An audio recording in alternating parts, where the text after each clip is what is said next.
Are you speaking the wrong language of love?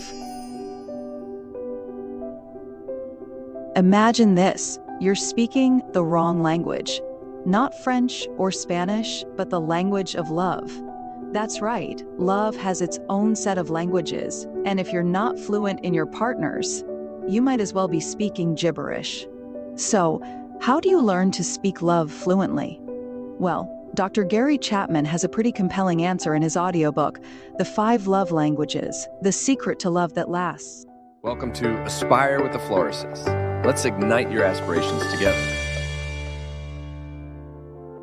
In this best-selling self-help audiobook, Dr. Chapman decodes the 5 unique ways people express and experience love. And it's no exaggeration to say that this insight could change your relationship forever. Whether you're newlyweds or have been married for decades, understanding these love languages can be a game changer. This isn't just another self-help book. It's a practical guide to keeping the love tank in your relationship full. Chapman's audiobook is straightforward and approachable, making it accessible to virtually anyone. He avoids the psychological jargon you might expect from a relationship counselor, instead opting for a more conversational tone. Yet, some might argue that this simplicity is a double-edged sword. While the concepts are easy to grasp, the application of these love languages in complex relationships isn't always as simple as it sounds. The real challenge lies in not just understanding your partner's love language, but consistently applying it, especially if it differs vastly from your own. Now, here's where I might ruffle a few feathers. The 5 love languages might make you feel like a bad partner. Why? Because it forces you to confront the reality that you may have been missing the mark in your relationship. It's a tough pill to swallow, realizing that despite your best efforts, you might have been speaking a foreign language to your partner all along. But this is precisely why Chapman's work is so impactful. It's not just about learning a new language, it's about mastering it. And that takes time, effort, and sometimes a little humility. But don't just take my word for it. Let's listen to a snippet from Dr. Chapman, offering a glimpse into the audiobook, The 5 Love Languages, The Secret to Love That Lasts and Love Languages. Yes, after all these years, we've done a little tweaking on the text. So how much different is this new edition? Well, it's not radically different. I didn't change the 5 love languages. You didn't add 5 more? But we do have more contemporary examples of couples learning to speak these languages. Yeah. For those who are picking this up for the first time, take me all the way back to the beginning, which was what? Nearly 20 years ago now. Yeah, it first came out in 1992. Did it? Okay. And I remember the publisher said to me when it first came out, you know, this is a nice little book. I think it'll sell a few thousand copies. Did you have trouble getting a publisher? No, not really, because I had already published 2 books, and so there was no trouble getting it published. But I think all of us underestimated what would happen to this book. Mm-hmm. Tell me the story. What has happened to this book? Well, you know, it's been out now for 15, 16 years, and every year it has sold more than the year before. Total sales in English now is over 5 million copies, been translated in 38 languages around the world. So it has really just blown our minds to sit back and watch, you know, how this book has been used to help so many couples learn how to reconnect with each other. For those who don't know the story, where did this come from in your own heart and mind, Gary? Well, it came out of my counseling experience. You know, I've been in marriage counseling for over 35 years now, just working with hundreds and hundreds of couples. And I realized that after a while that I was hearing the same stories over and over again. They would sit in my office and one of them would say, I just feel like he doesn't love me. And the other one would say, I don't know what they want. You know, I do this and this and this, and they don't feel loved. I don't understand this. And so I would try to help them understand what made her feel loved, what made him feel loved, so that they could start, you know, expressing love that way. So I went through my notes after probably 12 years of notes and asked myself, what are people crying for? You know, when they say I don't feel loved, what do they want?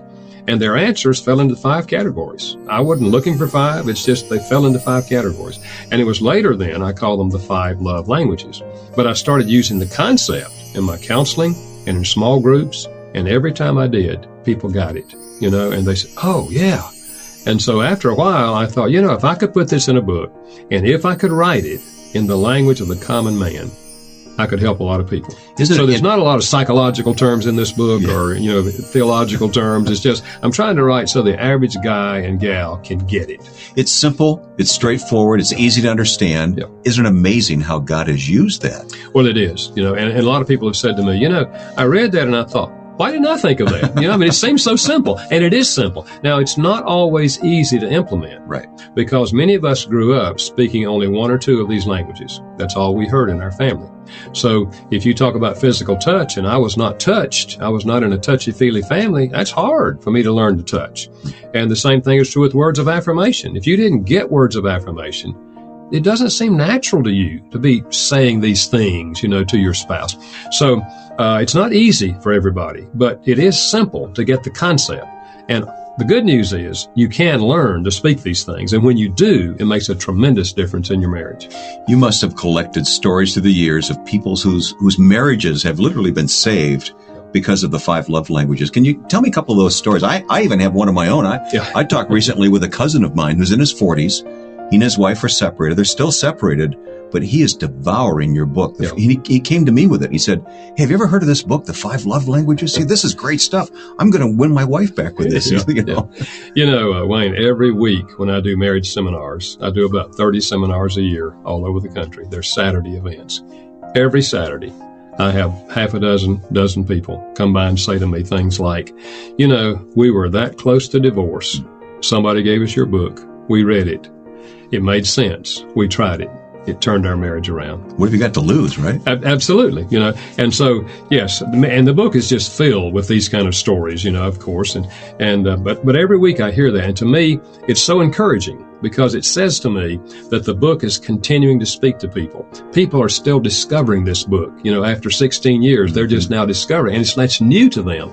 And when you do discover it and apply it in your marriage, it makes a tremendous difference in your marriage. Gary, tell me more what goes on inside you when you hear people come to you and say, God has used your book this way in my life, but for both you and your wife, because this has been Chapman divides the book into 13 chapters, each addressing different aspects of love and relationships. The first few chapters lay the groundwork, exploring what happens to love after the wedding and how to keep the love tank full. As you progress, you'll delve into the specifics of each love language, words of affirmation, quality time, receiving gifts, acts of service, and physical touch. Chapman dedicates a full chapter to each, complete with examples and practical advice on how to implement them in your relationship. For instance, if your partner's love language is words of affirmation, Chapman suggests simple but meaningful gestures, like leaving a note on the fridge or sending a thoughtful text message during the day. If it's quality time, it's not just about being in the same room. It's about giving them your undivided attention, free from distractions. These might seem like small actions, but in the language of love, they can speak volumes. And let's be honest, if you're not speaking your partner's love language, you might as well be trying to serenade them in Klingon. It's not going to end well. So unless you're fluent in how to lose a partner in 10 days, Chapman's guide might just be the crash course you need. Decoding the 5 love languages. Imagine this. You've just spent hours cleaning the house, making it sparkle from top to bottom. Your partner walks in, glances around, and says, "Wow, thanks for picking up your socks." Disheartened much? This, my friends, is a classic case of mismatched love languages. Chapman identifies 5 primary love languages: words of affirmation, acts of service, receiving gifts, quality time, and physical touch. Each language represents a unique way we feel loved and appreciated. Understanding your own primary love language, along with those of your loved ones, is like discovering a secret code to unlock deeper connection. It's about recognizing that what makes you feel loved might be entirely different from what makes your partner feel cherished. It's about learning to speak each other's languages, even if it feels a little awkward at first. Let's break down each love language, shall we? Get ready to discover how a little understanding can go a long way in the realm of love and relationships. Speak your partner's heart. For some, the way to the heart is paved with heartfelt words. These words are not just mere sounds, they are the essence of connection, the bridge that brings two souls closer together. These are the folks who light up at a genuine compliment, who feel a spark of joy when their partner acknowledges their efforts or notices the little things they do. They are the ones who cherish a handwritten note more than any store-bought gift. A simple "I love you" scribbled on a piece of paper can mean the world to them. Words of affirmation are their love language. It's the way they feel most connected, most appreciated, and most loved.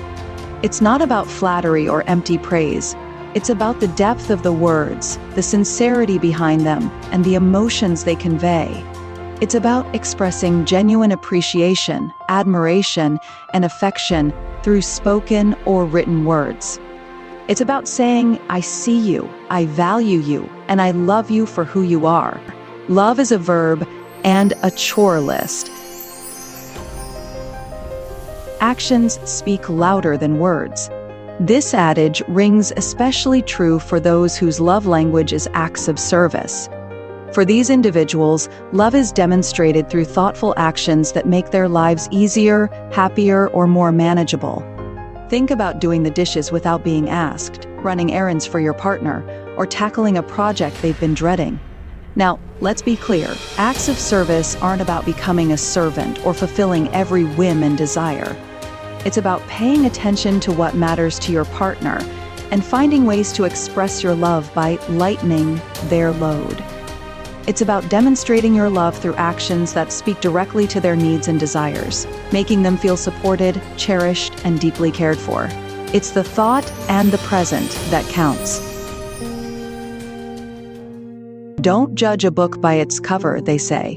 But when it comes to the love language of receiving gifts, the cover, the wrapping, and the presentation all play a significant role. For those whose love language is receiving gifts, the act of giving and receiving thoughtful presents speaks volumes. It's a way to communicate love and affection without words. It's not about materialism or extravagance. It's about the gesture, the thought behind the gift, and the effort put into selecting or creating it. The symbolism behind the gift, the thoughtfulness, the effort, the tangible expression of love and care, these are what truly matter. Togetherness is the best present. Quality time. In a world filled with distractions, there's something profoundly special about giving someone your undivided attention. For those whose love language is quality time, being present and engaged is the ultimate expression of love and connection. It's about putting down your phone, turning off the TV, and truly being present with your partner. Whether it's going for a walk, having a meaningful conversation, or simply cuddling up on the couch and enjoying each other's company, quality time is about shared experiences and undivided attention. Overall, the 5 love languages is a must-listen for anyone looking to strengthen their relationship. It's not a magic wand that will fix everything overnight, but it does offer practical tools that can make a real difference. However, be prepared for some trial and error as you and your partner work through the languages. It's not always easy, but as Chapman himself might say, love is a choice. So, what do you think? Are you ready to discover your love language? Comment below and share your thoughts on how you're planning to apply these principles in your relationship. And don't forget to subscribe for more insightful reviews on self-improvement and relationship guides. If you're intrigued and want to dive into this audiobook, check out the link in the description to get your free copy with a 60-day Audible trial. Trust me, your relationship will thank you. Thank you for tuning in at Aspire with the Florises.